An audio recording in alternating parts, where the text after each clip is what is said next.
So students, next topic, that is the transfer of charges. So let's see what is the meaning of this topic and how do this topic increase your knowledge. So far we have learned about the generation of electric charges by rubbing, conduction and induction.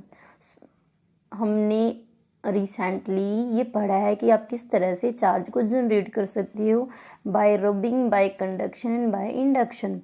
The charges generate by rubbing are static and can not flow by themselves. यानी कि जो charges rubbing यानी कि friction से generate होते हैं वो static होते हैं, वो मूव नहीं कर सकते. So students, if you have remember, suppose आपके पास जो रोड है इस पर पॉजिटिव चार्ज आया है, ये चार्ज स्टैटिक है, इट मीन्स ये अपनी पोजीशन से मूव नहीं करेंगे. If you remember the definition of electric charge, it means the move flow of charges is known as electric current. इनके अगर ये चार्ज फ्लो करते, इट मीन्स हम कह सकते थे कि इलेक्ट्रिक करंट मूव करे, या फिर इलेक्ट्रिक करंट कहते हैं हम इस फिनोमिना को अगर आपका चार्ज मूव करता है. तो इस केस में क्या है, जो चार्जेस जनरेट हुए हैं वो स्टैटिक्स होते हैं, वो एक जगह पर फिक्स होते हैं. However electrical charge can be transfer from a charge object to uncharge object और the neutral object by conduction. जो इलेक्ट्रिक चार्जेस होते हैं वो चार्ज ऑब्जेक्ट से किसी न्यूट्रल या फिर किसी अनचार्ज ऑब्जेक्ट पर ट्रांसफर कर सकते हैं by using the conduction method. Conduction method के अंदर हम दो ऑब्जेक्ट को एक दूसरे के क्लोज लाते हैं, उनको एक दूसरे की सरफेस को टच करवाते हैं. जब वो एक दूसरे की सरफेस को टच करते हैं तो उस केस में क्या है, फर्स्ट ऑब्जेक्ट का जो चार्ज है वो सेकंड ऑब्जेक्ट पे, यानी कि जो ऑब्जेक्ट आपका न्यूट्रल है या फिर अनचार्ज है उस पर ट्रांसफर हो जाता है. The moving charge constitute electric current, यानी कि जब चार्ज मूव करता है तो वो इलेक्ट्रिक करंट को जनरेट करता है. We have learn about the electric current and some of its effect in previous classes. So electric current के बारे में और उसके इफेक्ट्स के बारे में हम प्रीवियस क्लास के अंदर पढ़ चुके हैं. The property of flow of electric charge through conduction is used to detect and measure electric charge on an object using a device is called electroscope. So जब इलेक्ट्रिक चार्ज फ्लो करते हैं through the conduction is, आप उसे detect कर सकते हो, आप major कर सकते हो कि जो चार्ज फ्लो हो रहा है वो कितना फ्लो हो रहा है, यानी कि उसकी अमाउंट कितनी है. और इस चीज़ की मेज़रमेंट के लिए, यानी कि चार्जेस के मेज़रमेंट्स के लिए हम जिस इक्विपमेंट का यूज़ करते हैं, जिस इंस्ट्रूमेंट का यूज़ करते हैं, जिस डिवाइस का हम यूज़ करते हैं उसे कहते हैं electroscope. So electroscope is a device that use to detect and measure the electric charge.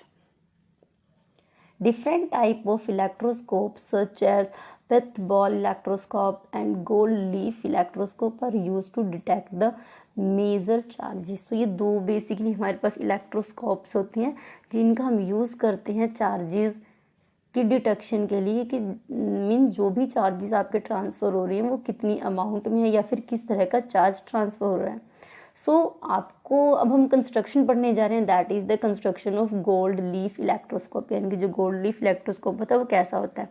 So this is the diagram और you can see this is the gold leaf electroscope. So let's see. First point, that is the metallic disc और sphere. आपके पास यहाँ एक metallic disc और sphere, यानी कि metal का कोई छोटा सा बॉल लाइक स्ट्रक्चर है, मेटल की कोई पीस है. सेकेंडली इसमें मेटालिक रोड है, यानी कि जो मेटालिक रोड है वो क्या कर रही है, इस लोब को कनेक्ट कर रही है नीचे गोल्ड लीफ के साथ.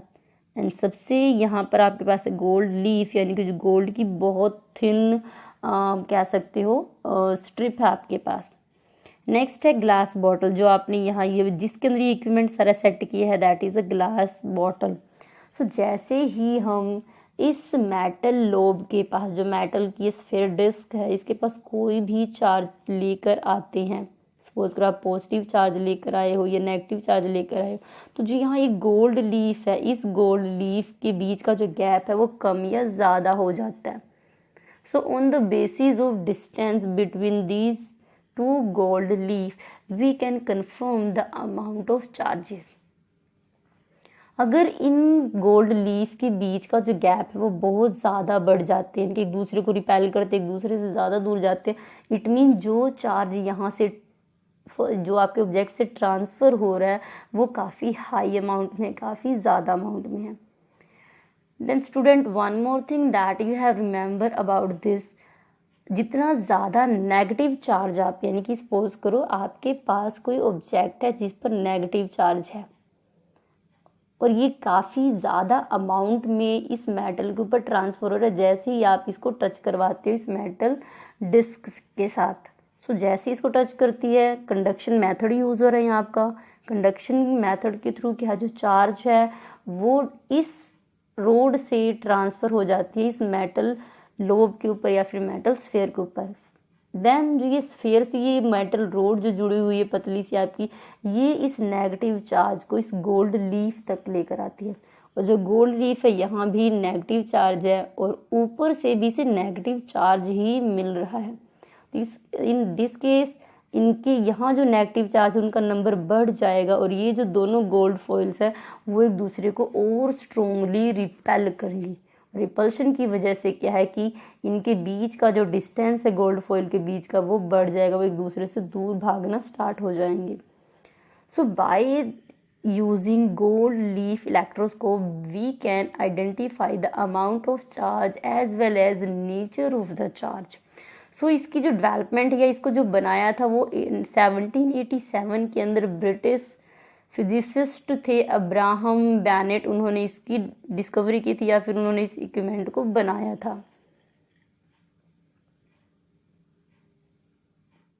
Topic is electric discharge. So let's see, have you ever seen a spark shooting from a electric socket और a switch while plugging in और आउट. यानी कि जब हम कई बार ऐसा होता है कि अगर आप जो स्विचेस होती हैं अगर आप उन्हें सॉकेट के अंदर डालते हो या निकालते हो तो कई बार लाइटनिंग या फिर शॉर्ट्स जो स्पार्क होता है वो हमें दिखाई देता है. This happen due to the phenomena of electric discharge. तो ये जो भी एक्टिविटी होती है, जो भी इवेंट होता है उसे हम कहते हैं electric discharge. The flow of electric charge through a gas, liquid or solid is called electric discharge. यानी कि अगर जो आपका चार्ज है, यानी कि सपोज करो आपके पास ये ऑब्जेक्ट है, इस पर पॉजिटिव चार्ज है, इसका पॉजिटिव चार्ज अगर मूव करता है, चाहे वो सॉलिड है, लिक्विड है या फिर गैस मीडियम के थ्रू अगर ये पॉजिटिव चार्ज मूव कर रहा है तो इस फिनोमिना को हम कहते हैं इलेक्ट्रिक डिस्चार्ज. इट मीन्स जो चार्ज है वो आपका डिस्चार्ज हो रहा है, यानी कि एक पोजीशन से दूसरी पोजीशन पे जा रहा है, मूव कर रहा है. It happens when there is a huge difference in the charge between two objects kept in close approximity. ये फिनोमिना उसी केस में होगा अगर आपके पास एक ऑब्जेक्ट के ऊपर बहुत ज़्यादा चार्ज होगा और दूसरे ऑब्जेक्ट के पास बहुत कम होगा, या फिर दूसरे ऑब्जेक्ट के पास सपोज करो कि न्यूट्रल है आपका ऑब्जेक्ट या फिर इस पर किसी भी तरीके का चार्ज नहीं है, या फिर अगर चार्ज है तो बहुत कम अमाउंट में है. यानी कि इन दोनों ऑब्जेक्ट के बीच में जो चार्जेस डिफरेंस है वो बहुत ज़्यादा होना चाहिए, तभी इलेक्ट्रिक डिस्चार्ज हो सकता है, अदरवाइज नहीं होगा.